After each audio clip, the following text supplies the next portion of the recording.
Aloha fight fans, and welcome to the first episode of Stoner versus Stoner, the fight podcast where you have fight breakdowns from Jiu-Jitsu black belt and competitor Don Stoner, as well as myself, Chino LaForge. You may be asking why it's the second Stoner. I'll let you put two and two together on that one.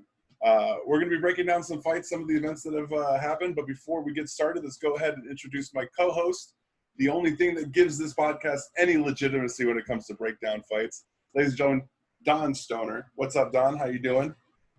Hey, doing great, Chino. Absolutely Excellent. awesome. Thank you so much, man, for joining me and working with me on this podcast. Super happy to get going with you and talk some fight stuff. Yeah, this podcast was actually your idea in the first place. I'm a huge fight fan, but I'm a comedian, so I don't really have credibility as much as I've trained a little bit in the past and had some experience. You have much more experience as far as the world of training. Why don't you go ahead and tell us what it is that you do? Yeah, so I'm a Brazilian Jiu-Jitsu black belt under Keegan Machado.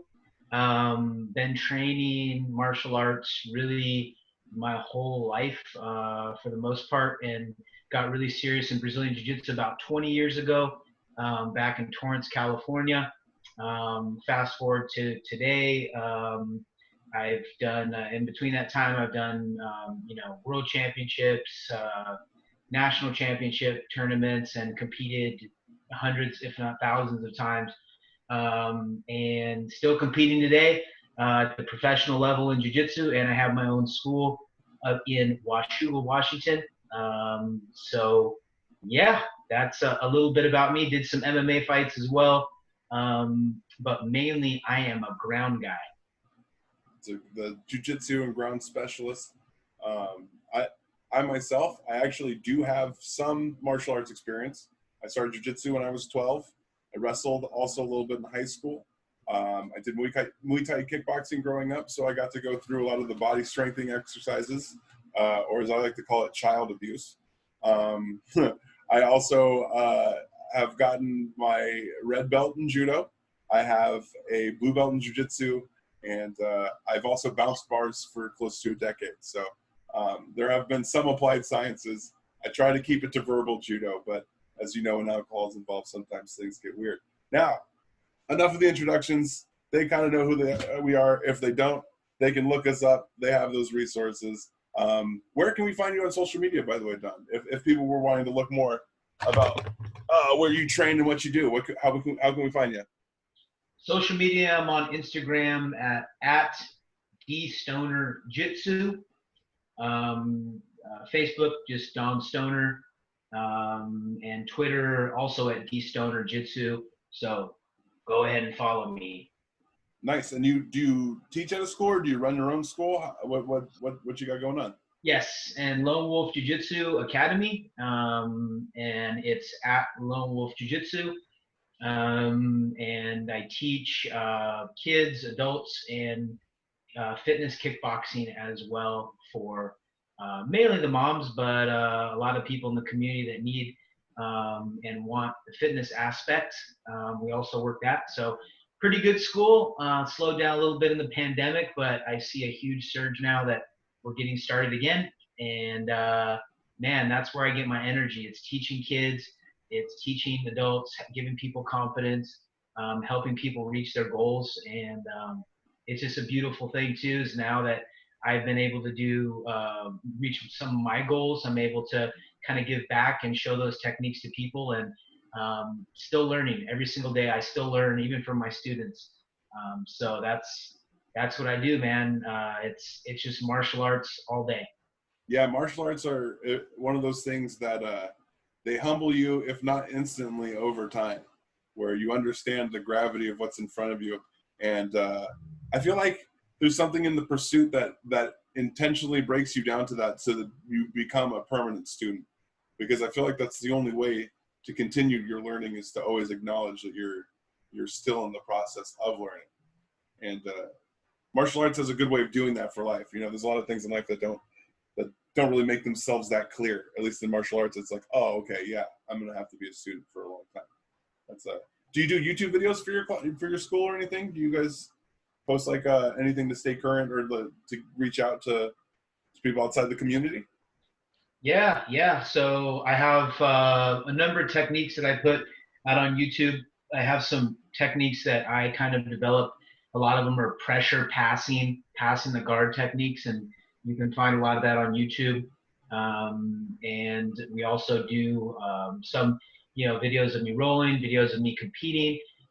That's also at Don Stoner Jiu Jitsu on YouTube. So yeah, man, just want to get that content out so people can they can kind of learn my game, and when we compete they'll kind of think they know something, and then we can change it up a little bit when we meet.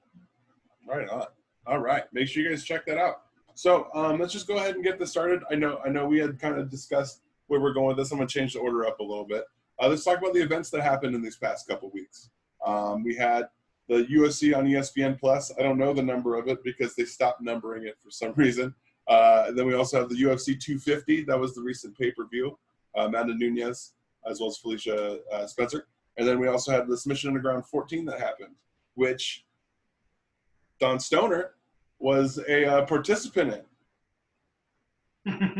Yeah, so many events, man. Now that everything happened, people were locked up. Some people had the opportunity to train when they were in the lockdown. Some people didn't. But as a whole, you have all these competitors that they just need to fight.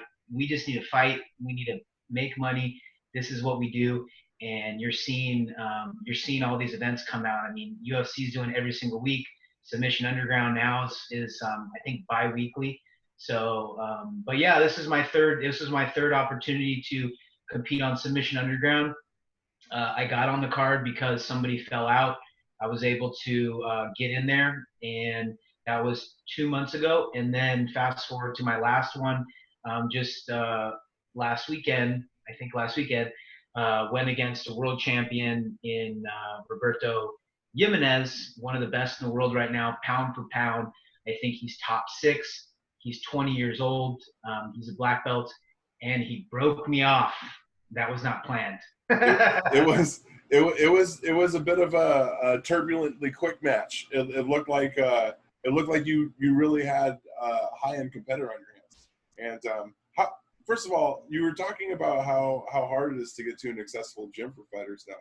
How big of a factor do you feel like that was in your match? Like I know as a fighter, you're not going to want to make an excuse or anything like that, but like how big of a factor do you feel it was not being able to have possibly like a full training camp or all your partners? Tell me a little bit about that.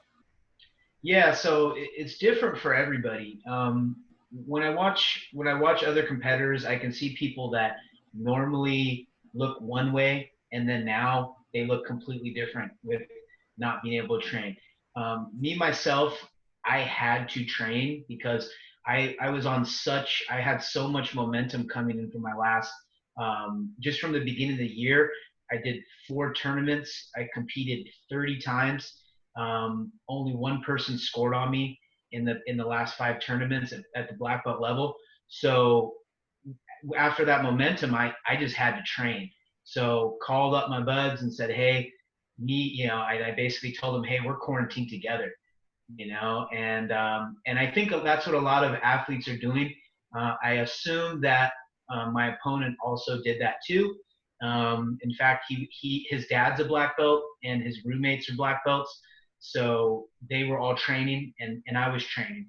I was training every single day. So I attribute that loss to the, I guess, proverbial knockout punch of jiu-jitsu, which is the submission, surprise submission that he got me in. Yeah, it was a very explosive maneuver. He kind of skipped a step from what I saw as far as like a triangle setup. He didn't really use the classic scenario 1, 2, 3 setup for the triangle, and he caught you dry. You were still very dry, and no sweat had built up at all, so you couldn't really get the arm up to answer the phone or anything without him being able to get a good grip on the wrist like that. That was it's unfortunate, and also unfortunately super exciting to see as a fight fan. It made for a great match regardless, so don't feel bad about your loss as far as from a spectator's perspective. It was an explosive match. It's one of those things in jiu-jitsu where it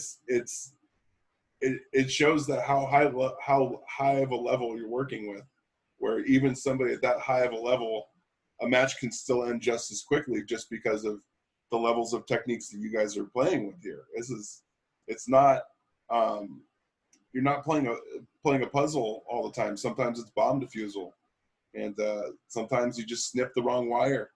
You know. Yeah, well, hey, I snipped the wrong wire for sure. We were standing up. I clinched him. I got a trip. I was able to kick his legs out from underneath him, drop him. I'm really confident in my wrestling because of who I train with. And he fell down to all four. I was still standing, and I should have grabbed his neck because my best move is a guillotine. I missed my guillotine. He came up. He jumped guard. And then, like you said, he was throwing his legs up and ended up getting me a triangle. And you can't see it in the video, but my arm actually got stuck in the triangle. Normally, my arm's out. My arm was like this. And it got pinned up in there, so it just added to give a little extra pressure. Yeah. So I was searching through, as I was in the triangle, I was searching through the memory. Hey, do I have a defense for the arm in?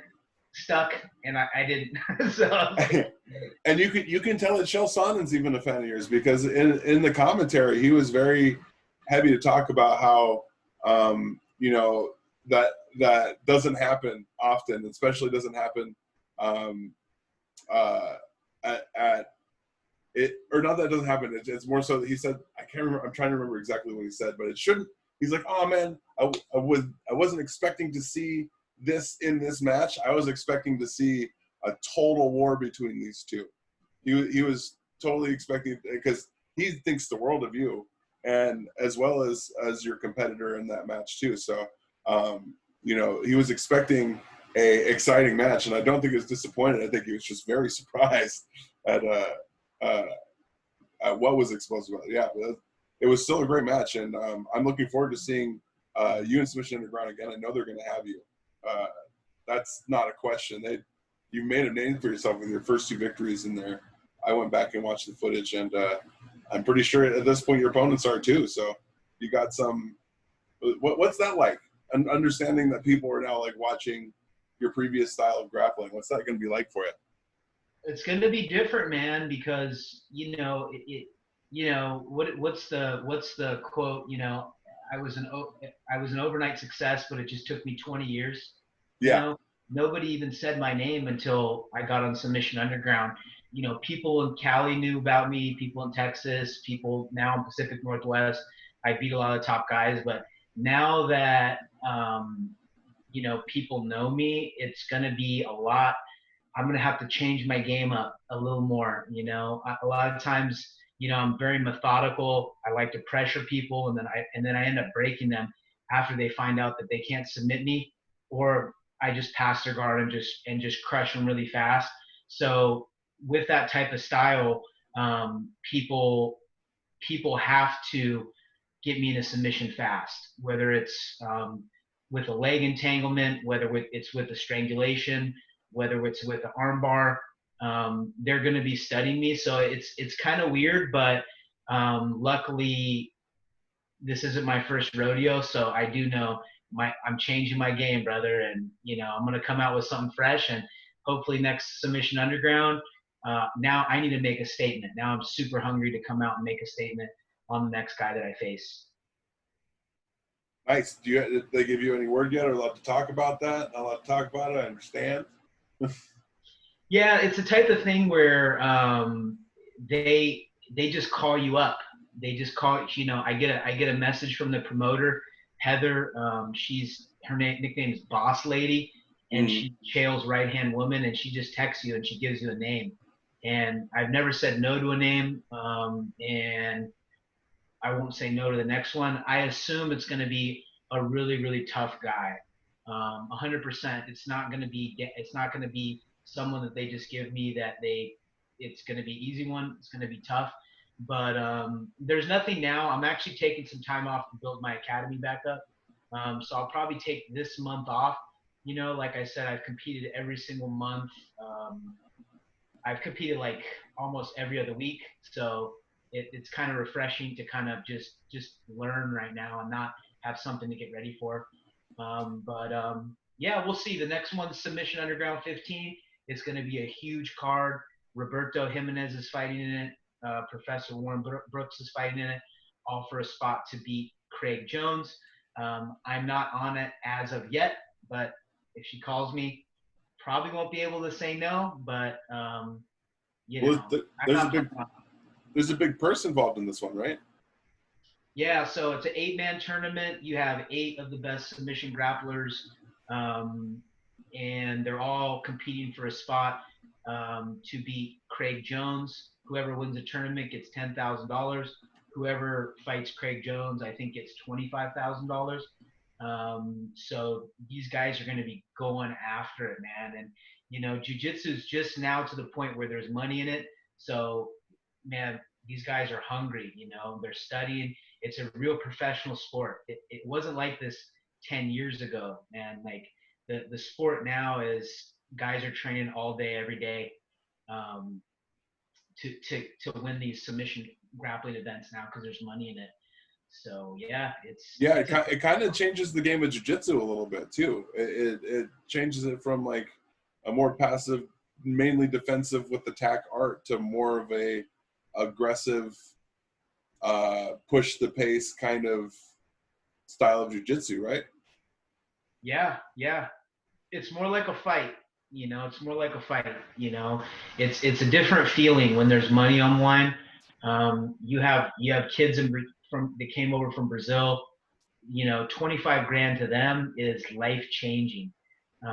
You have guys like myself that have, you know, students and a lot of kids that look up to them. And on top of that, you're talking about money that can really just add to it. So it's a different feeling, you know. They try to go in and immediately when the very first opportunity that we get, we try to take advantage of it. The very first mistake is usually when you lose. There's no there's no makeup when there's money on the line. Like they go after it. And you know what? Truthfully, if someone grabs a limb, they're trying to break it. Right, right. They're yanking on that thing, and they're not gonna. They'll stop for a tap, but they're not waiting for it. They're not waiting for it, man. It's not a tournament in a middle school where you have Joe Blow's an accountant you're going against, and he wants to Right on wrestling mats. Yeah.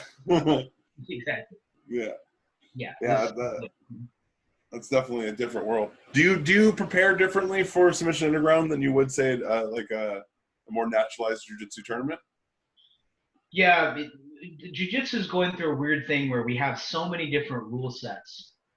We have the federation, which is the International Brazilian Jiu-Jitsu Federation. That's gi and no gi. So you have your uniform, you have no uniform. They have a rule set which is points based, and then you have Submission Underground, which is submission only. But there's the overtime rounds when someone starts at your back. So we have 5 minutes where it's regulation, where there's no points at all. So you don't care if somebody sweeps you. Normally they'll get 2 points. You don't care. You're just trying to submit each other. And then for overtime, they can either start at your back or they can start in an armbar position. So that really changes it because a lot of guys, you know, you're normally not going to be able to take a lot of these guys' backs, but in the overtime round, they have you start at their back.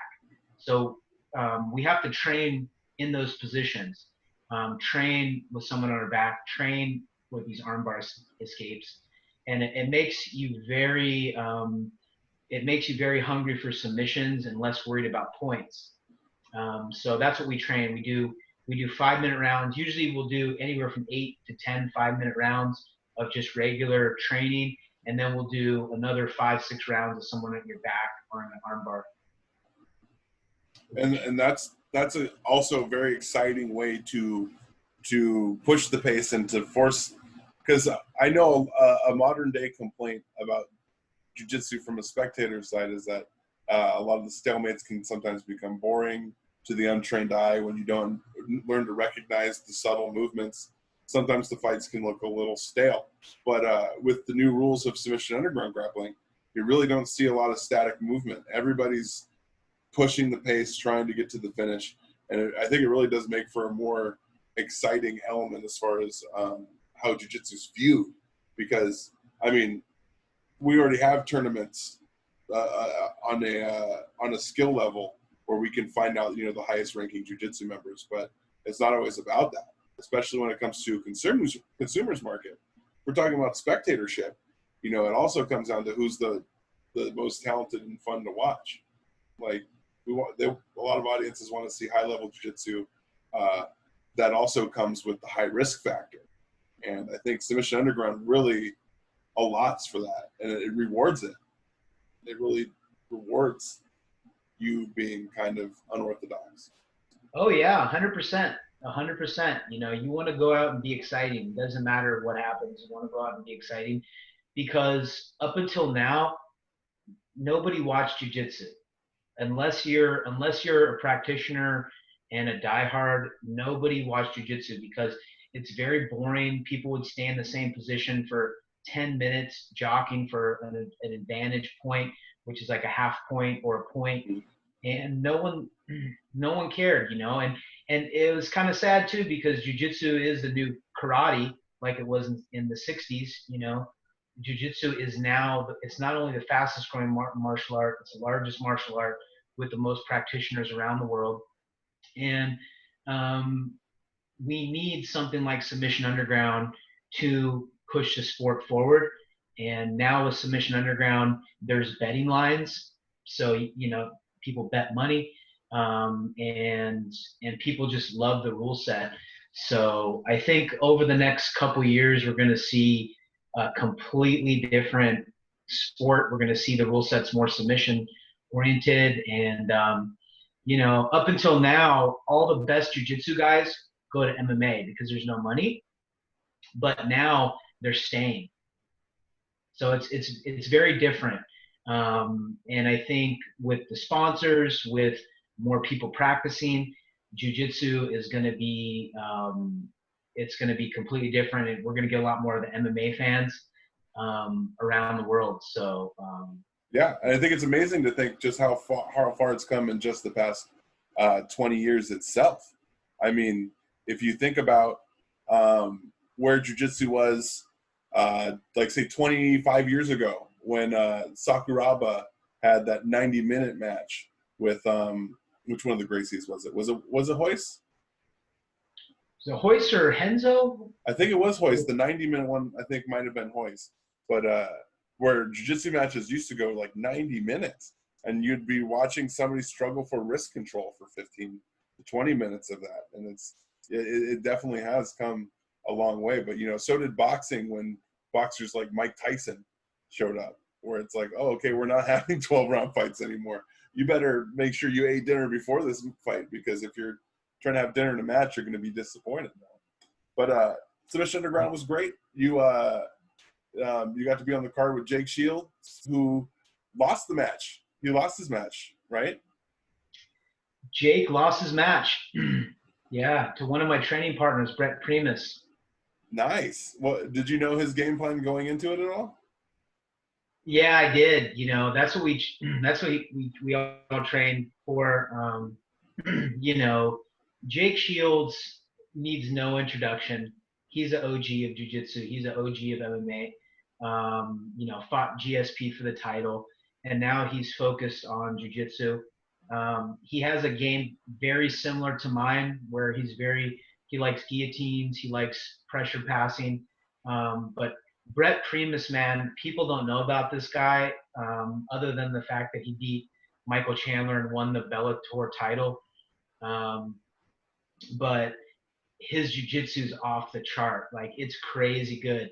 I mean, it's like rolling with the silverback gorilla, rolling with this guy. And he had it in his mind to finish Jake the way he did. And he did it. And even in regulation, he passed Jake Shields' guard, which was crazy. Yeah. He was controlling the whole match. It was nuts. Yeah, it looked like I didn't know anything about his game plan or anything, but it looked like whatever game plan was implemented was highly effective because it looked like he controlled the match over Jake for at least 75 to 80% of it. It was a very dominant pressing.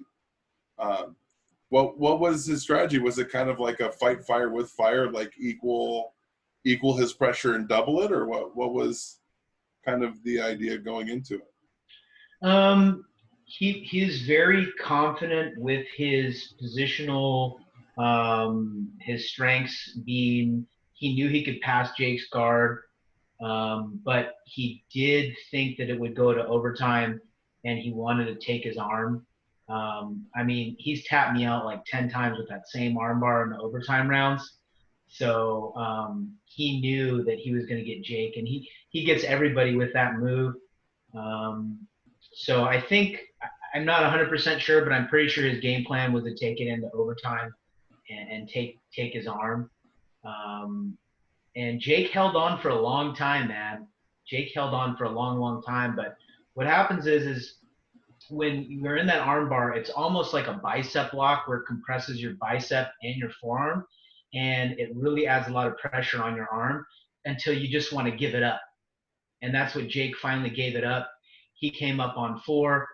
Brent ended up on his back with the armbar still, and then he finished it on his back. But yeah, that was his game plan going in, and a lot of people don't know about this guy, but he's a savage. I think he does like 1,000 push-ups and 1,000 pull-ups and 1,000 sit-ups every morning. Jeez. And he still trains every day. Oh my God. I hope that's broken up into sets, right?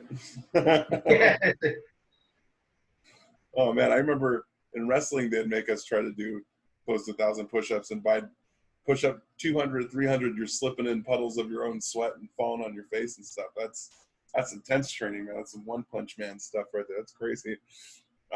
So Submission on the Ground 14 was fantastic. We also had UFC 250 just was the last night. Yeah. Man, what an event that was. Too bad there's no audience there. Oh, the fights were crazy. First of all, Amanda Nunes and Felicia Spencer, probably one of the most dominant title defenses I've ever seen. Amazing. Absolutely amazing. I mean, Felicia Spencer has a body type similar to Amanda Nunes. Amanda Nunes is really the only women's MMA fighter that I like. I'm just not a fan of women's MMA. Maybe it's the Dana White thing. I don't know. But, maybe Ronda Rousey, because I knew Ronda Rousey was so above her competition. But anyways, Amanda Nunes made me a fan once again. She completely dominated Felicia Spencer, bloodied her up. It was almost painful to watch. And it was really the last round where she took a lot of damage, but just an overall beatdown. Amazing striking. I mean, totally one-sided, 100% one-sided affair. Yeah. Felicia's hope was the ground, and she couldn't pull it off, right? Well, see, she's a ground specialist. That's what they were. All the analysis was saying that if the fight ended on the ground, Felicia Spencer had a better chance of ending it. And the thing is that I think Amanda Nunes just showed everybody that I'm pretty sure her jiu-jitsu is better too. Yeah, her jiu-jitsu is absolutely amazing. So I don't think it was like, oh, if it goes to the ground, Felicia Spencer could win. It's more like, oh, if it goes to the ground, Felicia Spencer isn't losing as badly. Yeah. She's not getting her ass kicked. But then the elbow came, and then that disproved my theory. But I hear what you're saying about women's MMA, and I personally am a huge fan of it. I feel like I agree with you that the competition level is askew right now, but I feel like that's because we're in the infancy of women's MMA. Think about where MMA was like 15, 20 years ago when you had like Mark Coleman or some of these knockout specialists and some of these fighters who if they were involved like today, there would be no precedent for them to be like, I love Mark, he deserves his spot in the ranks of history. But if Mark Coleman came out 10 years later, he wouldn't have been as effective just because of the skill set evolving. But what we have here is we have women who've been training jiu-jitsu being like, oh, well, MMA is a logical step for me. Let me go ahead and get in there. But you also have women's kickboxing, which has been going on for 20 years. And then you have these other competitive levels. So you still have that old hodgepodge of skill where you had like a kickboxer versus a wrestler, or like a judo specialist versus a classic boxer. But Amanda Nunes is the only mixed martial artist in there. Yeah, I mean, she's definitely way more well-rounded than a lot of them, a lot of the women. But um, I don't know what it is. I mean, it's just maybe I don't like to see women bloodied up that much. You know, if a young lady comes in and tells her that she wants to do MMA in my gym, I'd probably direct her to jujitsu. Hmm. Just because knowing the damage that you take along the way, um, I don't know. It's just something I like I said, Amanda Nunes had made me a fan when she took out Cyborg. I was like, man, if she can take out Cyborg, she has technique because Cyborg was an absolute wrecking ball. But the other divisions, I mean, is there? I mean, I don't. Is there other champions? There's Amanda Nunes. Who's the other champion? Is it Jermaine? I think Jermaine. Valentina Shevchenko, uh, who I think is a fantastic fighter, phenomenal fighter. Um, let's see, who else do we have? I know we have. Is she the strawweight?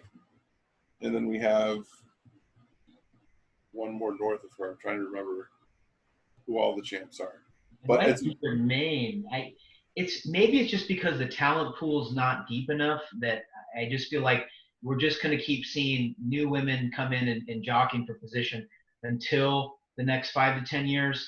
But again, like Felicia Spencer got a title shot. No disrespect to her, but she's just not title material. I mean, no, she didn't belong anywhere near the same ring. I think it was really just the UFC being like, we have to give Amanda Nunes a fight because we're contractually obligated to pay her.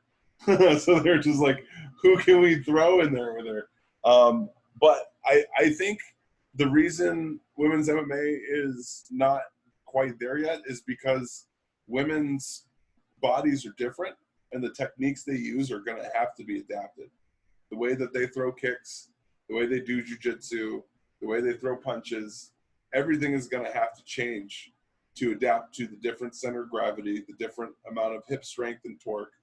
And I mean, if you don't like seeing women take damage, it's only going to get worse from here. If the Joanna Jędrzejczyk fight was too bloody and too gnarly, it's only going to get scarier because women will quit way later than men will.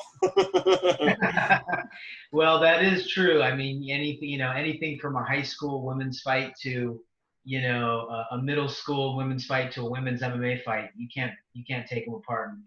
And when I see when I see Joanna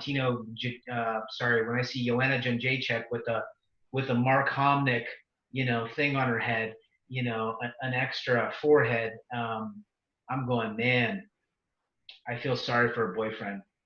Yeah, or girlfriend. Yeah, it's it is different. It is different because I remember when I started training MMA, there was normally only one girl in the gym ever, and it was always kind of like confusing to be like, well, who's she going to train with? Who's she going to fight?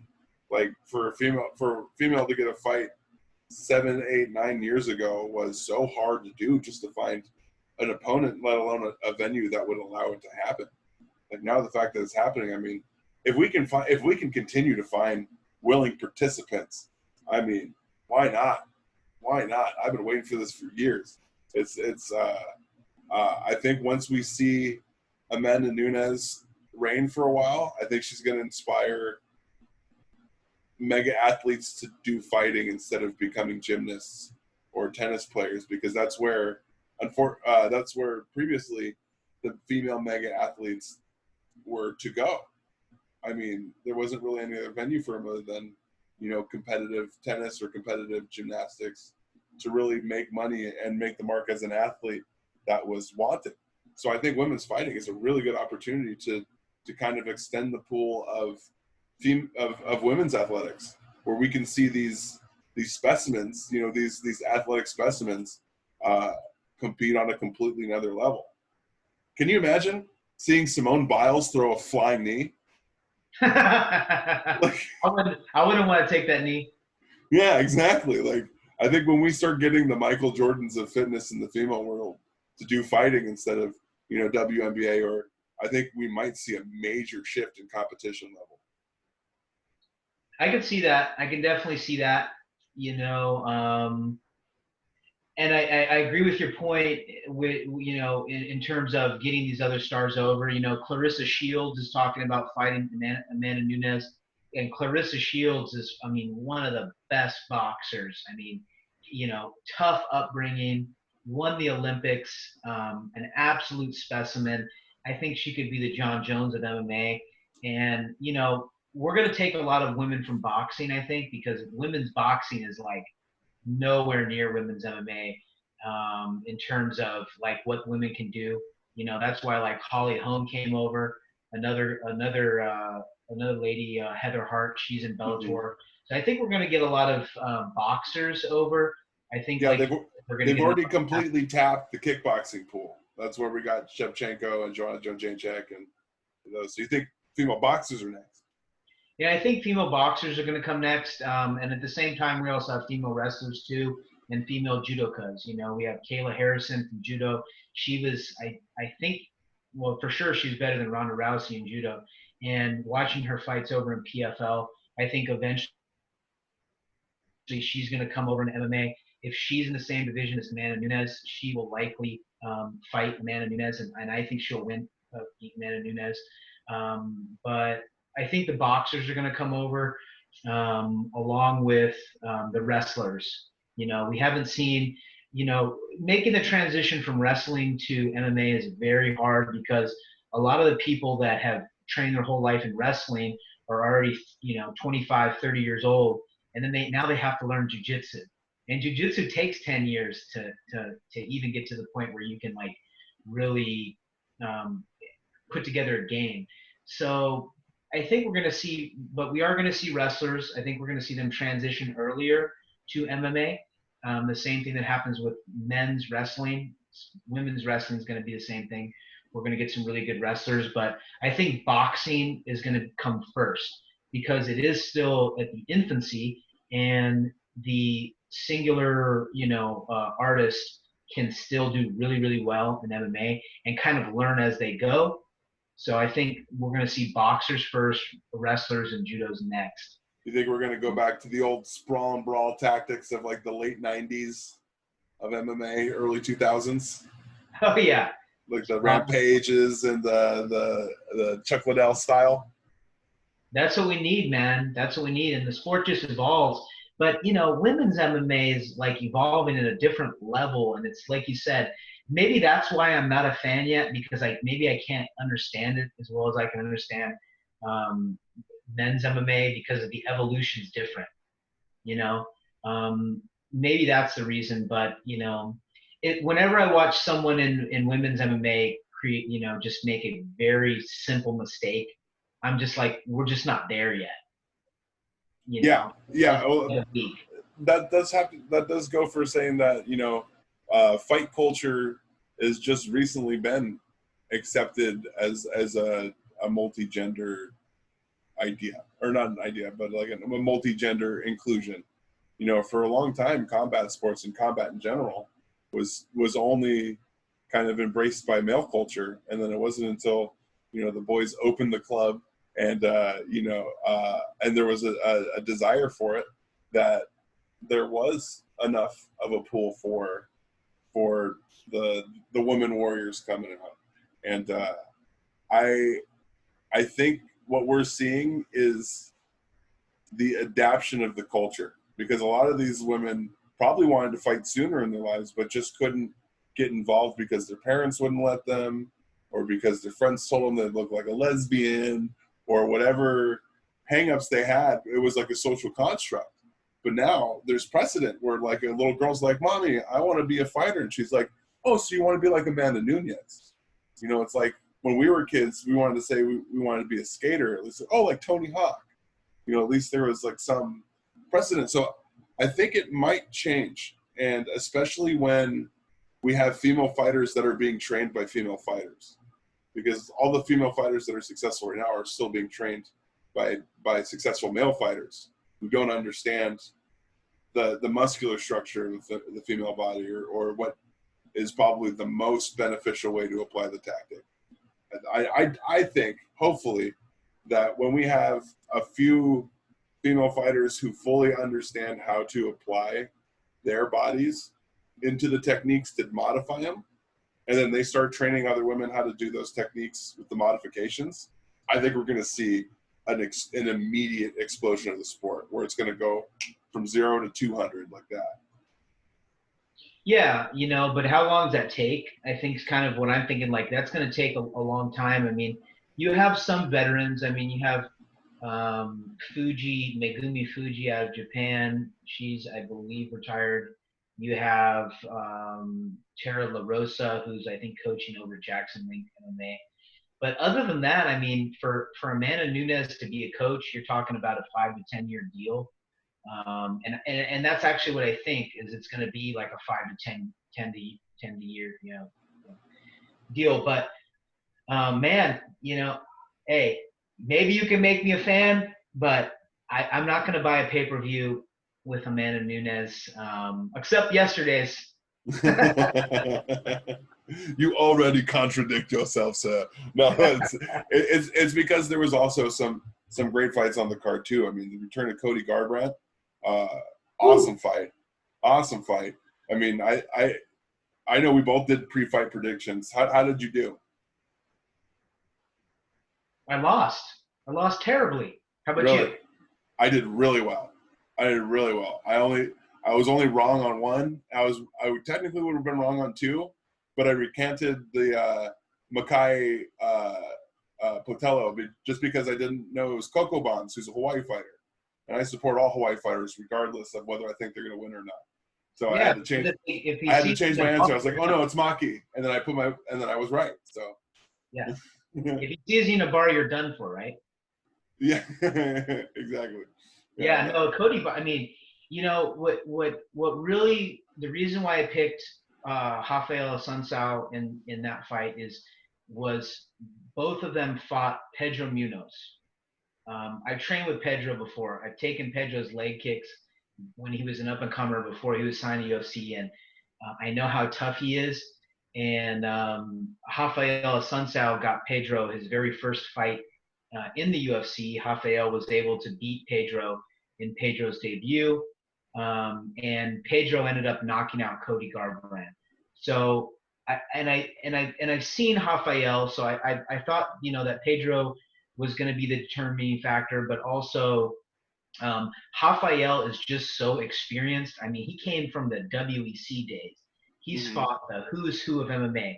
I mean, I don't know how many fights that guy's had, but man, he must have fought them all, you know. And you know, Dillashaw, he's fought everybody, and he beats almost everybody. He stayed at the top of the rankings for so long, and I felt that Cody Garbrandt was just he's a little chinny, you know. Yeah. The same problems he's been having. Yeah. Yeah, I thought that if Rafael would touch him a couple times, Cody would start to kind of cover up, but man, it didn't turn out that way. No. Well, I saw that Cody was with the new camp. So that was the first thing that told me that he's finally got somebody else to take another look at the holes in his stand-up game.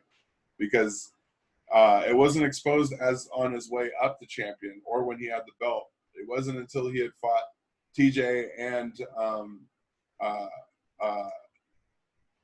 I can't believe I'm spacing on the other guy who knocked him out. Pedro Munoz. Yeah, you just had it. Sorry. It wasn't until we saw that we saw what a blaring weakness, because it was the same thing over and over that he was getting clipped by. So to see that he had a new camp, and also to know that he is on a, what, 3-fight losing streak, the UFC is about to drop you at that point. So I think with all those, I think I saw a perfect storm where it's like, well, it's shit or get off the pot time for Cody, and I know that he's one of those fighters that does well with his back against the wall. And he finally found a way to disguise his right hook. Did you see that? Mm-hmm.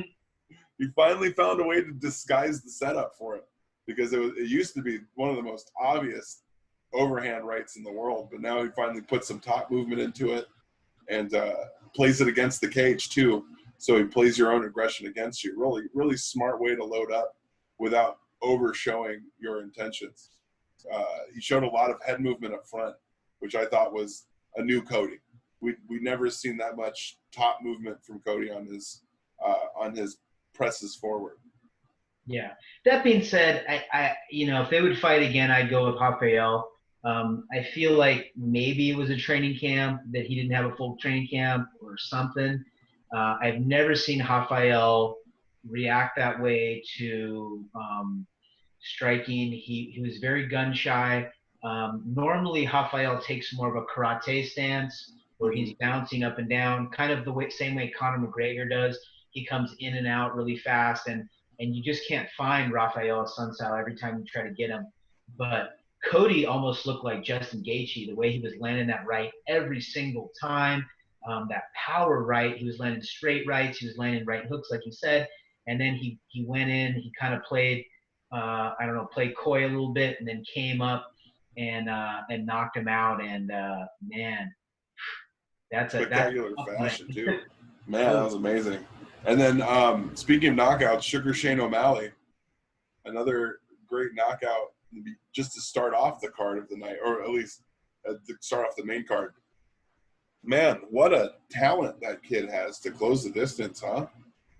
Amazing. I'm not a fan of face tattoos. I never will be. I'm not a fan of who's the guy, the Tekashi 9? That's his. Yeah, he kind of has like a Tekashi 6ix9ine feel to him. If you were to take three people and mix them up and then make Sean O'Malley, who would that be? It would be Tekashi 6ix9ine, Screech from Saved by the Bell, and Riff Raff. There you go. I mean, I'm just looking at the guy. I'm going, this guy's a fighter, man. This is crazy. Crazy. The clown. I don't know. Sideshow Bob. Who is this guy? I think it's a good tactic. When you present yourself to the opponent as somebody that they really want to punch and they just can't hit, that's got to be frustrating. Like to look at a face like that and just like, oh, I want to hit you so bad. Yeah. And it's like, or I want a snow cone or something. I mean, the guy's just, like you said, such a technical stand-up fighter. His ground game is really good too. We didn't get to see too much of his ground game, but I know for a fact Sean O'Malley has a very, very experienced ground game. He's very devastating on the ground. He looks like the total package. He looks like the absolute total package. I think this is a great way to segue into some of our last topics too, because we're getting close to that time. But he has just an amazing marketability about him. You can slap that face on a T-shirt. You can put it on a G.I. Joe. This dude is pure money. Give him his own vodka. Give him something. This guy is the next Conor McGregor. I think so. Leading in, I think that this Dana White is salivating over somebody like Sugar Shane O'Malley, because the current fighters on his roster are all trying to renegotiate their contracts for more money. That's a big thing. Now that the fighters are seeing how much money is being made, they want some more. But the stars are falling. You got people like Conor McGregor who wants more money, but he's not worth what he was 2 years ago.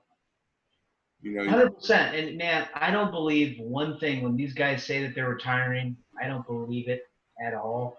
I mean, I'm sure there's a lot of people that are along the same mind. Like, I don't think John Jones is retiring. I don't think Conor McGregor is retiring. I don't think Henry Cejudo is retiring. All it is the UFC said, hey, we're not going to give you as much pay-per-view money, and they're pissed. They want to make money. but the UFC needs to recoup their losses that they took over this whole deal. So, I mean, is Conor McGregor going to lead the sport? Probably not. But if anybody would leave, I'd say Conor McGregor is probably going to be the one that might leave. If you're talking about Henry Cejudo and John Jones, there's no way John Jones is leaving. John Jones only has a couple years left, and he has to make money at the current time. He's still, I believe, under contract with the UFC, so he's not going anywhere. He's got 6 more fights. Yeah, he got 6 more fights. I mean, come on. Mm-hmm. The only what he's retiring. The guy's obviously not very smart in terms of like his personal life, right? And I don't know how he's spending his money, but these guys are not retiring. I mean, this is the silliest thing. Every time I see someone retiring, it's like, really, you're going to retire, because you want, 10 million instead of 5 million? I just don't believe it. The only 2 fighters that really make a good case for retirement are Conor McGregor, because he has proper whiskey that's already still making hand over fist money. He's doing fine there. Henry Cejudo, because he's been competing his entire life. He's in his 30s now. He's made his nut. I understand if he wants to be done with competing. That totally makes sense. He probably wants to move on to something else in his life. Maybe he's tired of hurting human beings. I understand that.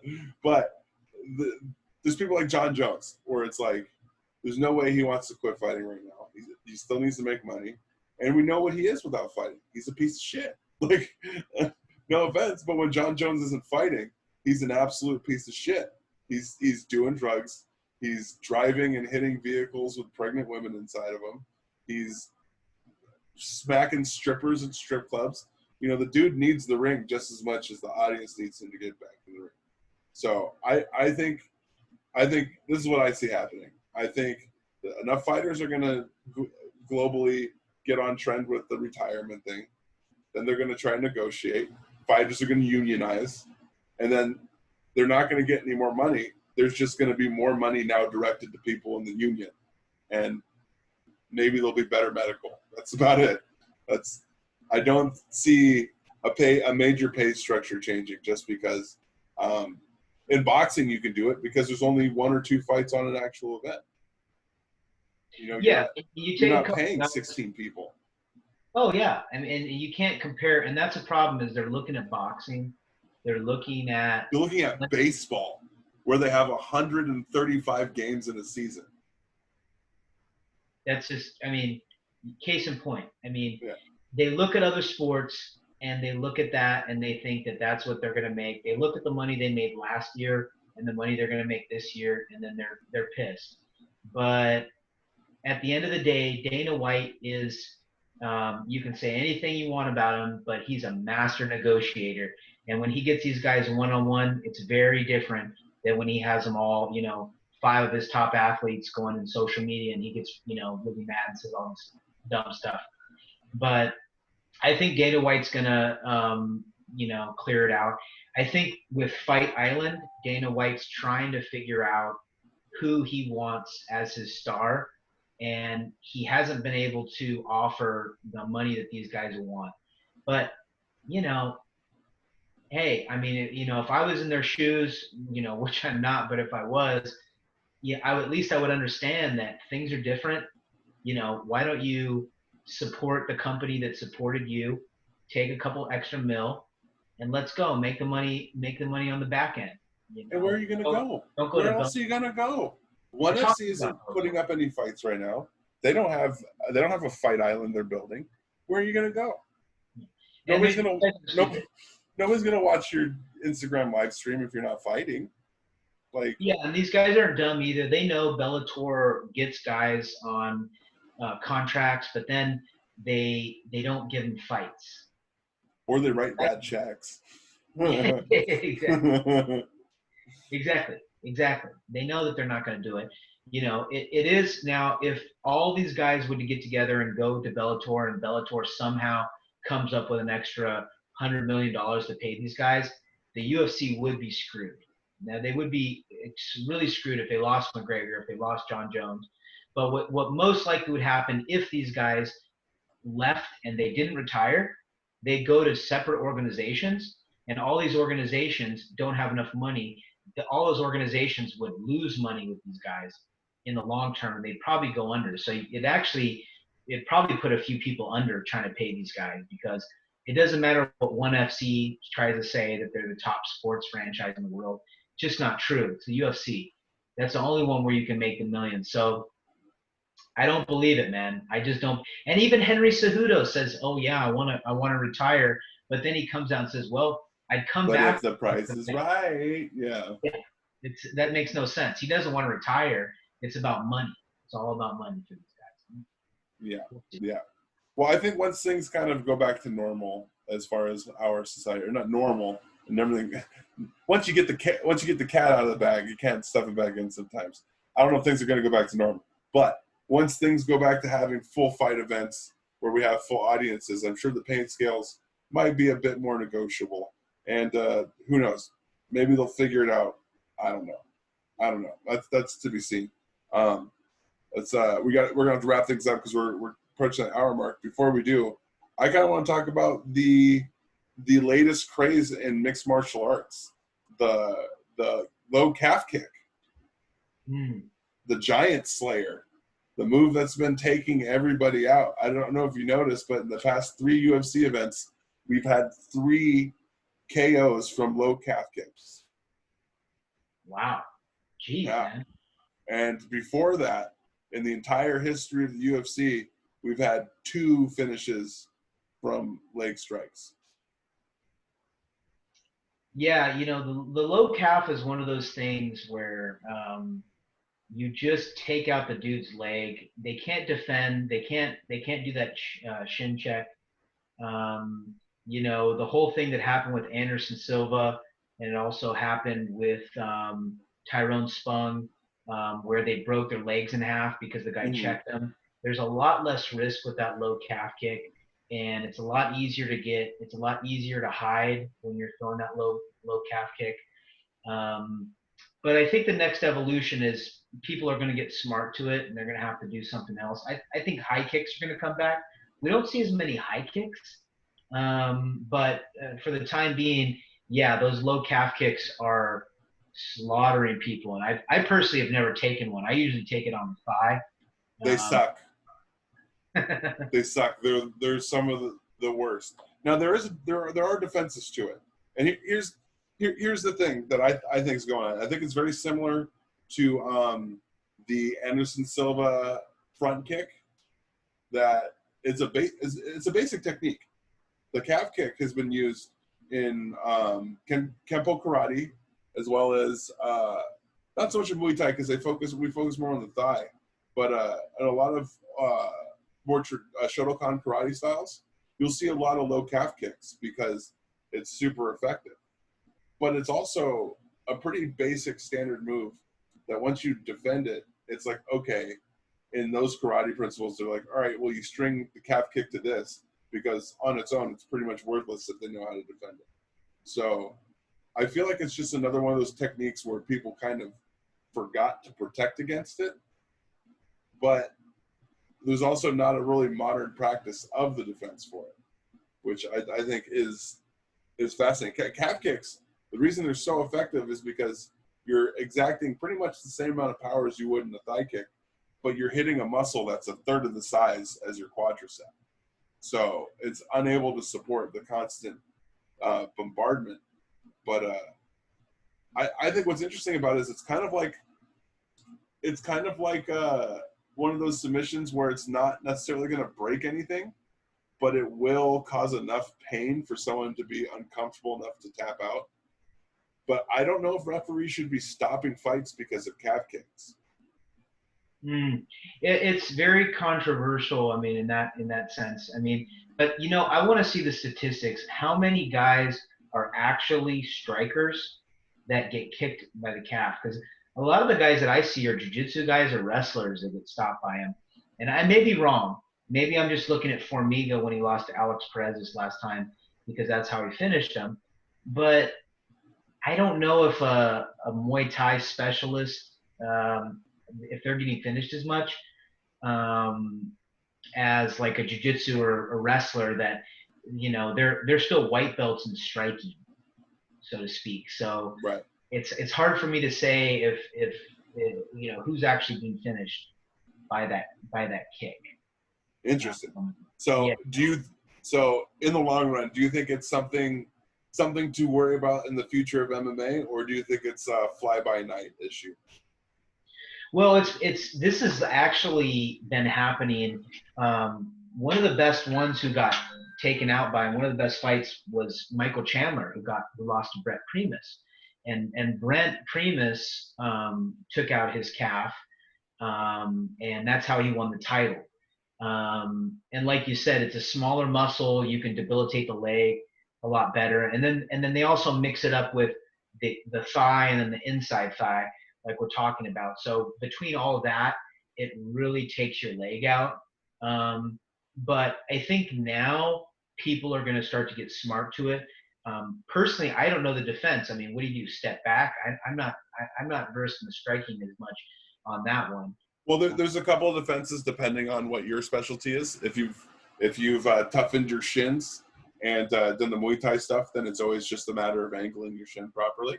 So you see the kick coming, you point your shin directly towards their shin, and you point your toe a little bit to engage your front muscle, so that they're hitting the fullest extent of your shin. Or if you're going with the karate defenses, it's the back step lateral movement, or even to stop the kick. I mean, it's an old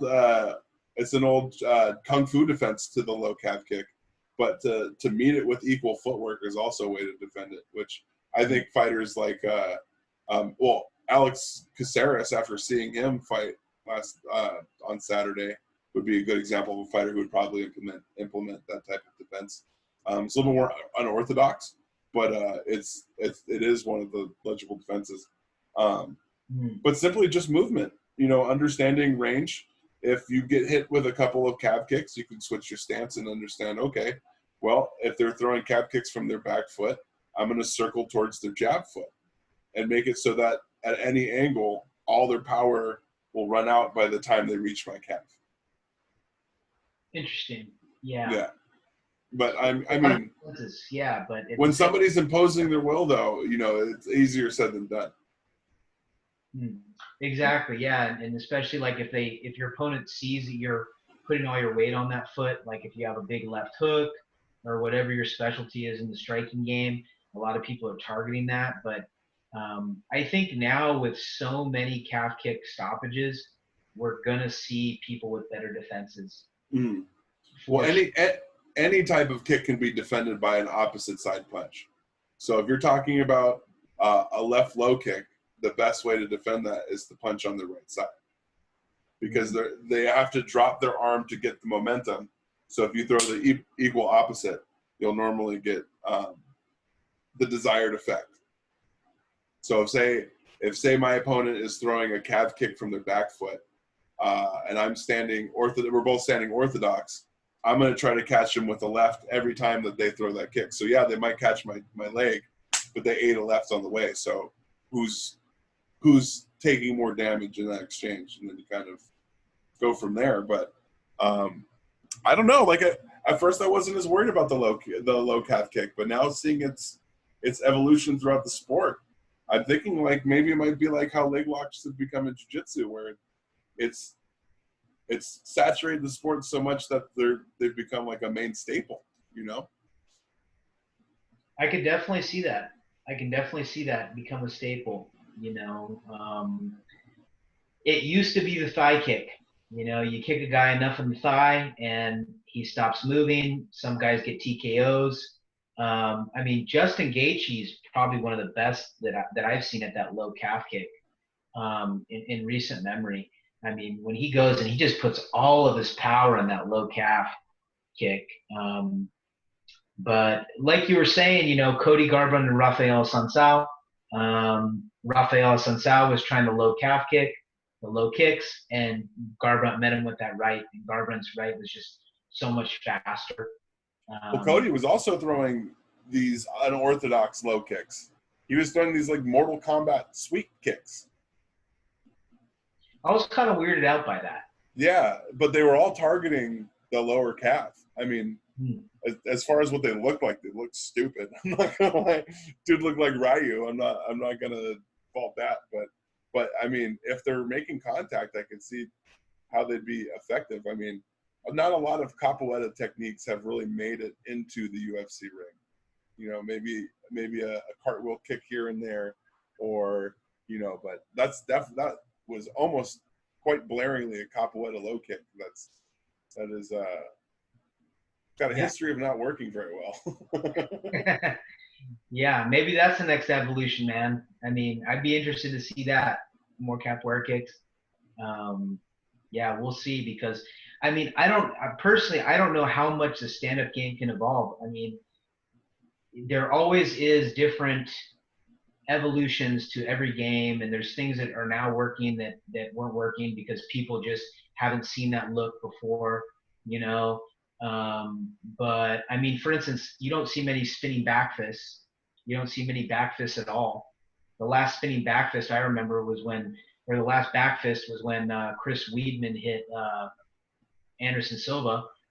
You don't see many back fists. I could see that coming back. Elbows, I think elbows are very few and far between as far as like really good technique. Sometimes guys will go for spinning elbows, but it leaves you open for things. So I kind of see things more in the elbow and back fist as the next evolution of striking. Just because I don't know how much more you can evolve on the kicks. Other than side kicks, we don't see many side kicks. We don't see many spinning back kicks since GSP left the game. Mm-hmm. Uh, Other than that, you don't see many hook kicks. Um, so I'm always interested to see where the stand-up game can evolve, but it's very limited compared to the ground game. I feel like when you're talking about techniques to surprise somebody. Well, the techniques lately have been in the subtleties. I know the switch foot fighting has been really popular, where people will switch their stances to gain ground on people. Like you say they want to throw a right cross, but they'll switch their stance as they're moving in and throw it as a right jab. But because their feet are switching and they're able to pivot on the left foot once it plants, it turns into the same amount of power as a right cross. So, there are some major subtleties of striking that are adapting. The dance has changed. That's for sure. As far as like me having been competitively striking about 15 years ago, and now looking at it, it is a completely different landscape. Where the things that were considered complex techniques or things that were above my skill level are now necessary to know. And if you don't know, you're going to get the shit kicked out of you because these people all know it, and it's not even hard. This next generation has totally changed the game as far as what we know to be like our structured striking system. And now these kids are able to fire at will, man. I've seen them chain together three techniques that are from three different martial arts that you'd have to go to three different schools to learn back when I was training. So it's I think what we're going to see is the combination of techniques that we're going to be thrilled by. Where you're going to see Muay Thai and Kenpo and Kung Fu all string together fluidly, where it almost becomes indistinguishable, where these techniques flow so well together that there is no basis for comparison because it's kind of evolved into its own hodgepodge. Mm. But I'm I think, excited. I'm so excited. yeah, it's exciting. At this point, I think it's at the subtleties. I don't think we're going to see too many more moves that are like unheard of or undocumented, but I think we will see the expression of the martial art in a more artistic way. No, I'm with you on that, and I'm excited to see it. The game's always evolving. There's always something to do, and you know, people just keep finding those subtleties and finding something. I think karate that might be maybe the missing piece. Kempo, you don't see too much Kempo as much after Chuck Liddell left the game, and um, I'm excited for it, brother. Oh yeah, I could talk fighting all day, but we're out of time for now. That will do for our first episode. Don Stoner, is there anything that you would like to say before we wrap things up? Just thank you everybody for watching, and super grateful to be here with my brother Chino LaForge, and hope you guys got something out of this. Yeah, make sure you tune in again. We'll be changing up the episodes with as the events come out. I know we have UFC 251 coming out in about 3 to 4 more weeks. But we do also have UFC events coming up in the interim, as well as Submission Underground Grappling in 15. So we will be back to cover what has happened, what is happening, and as things unfold in the mixed martial arts and jiu-jitsu communities. Ladies and gentlemen, thank you for tuning in to Stoner vs. Stoner. I'm Chino LaForge. That's Don Stoner. Have a good time. Thanks for joining us. We'll see you next time. All right.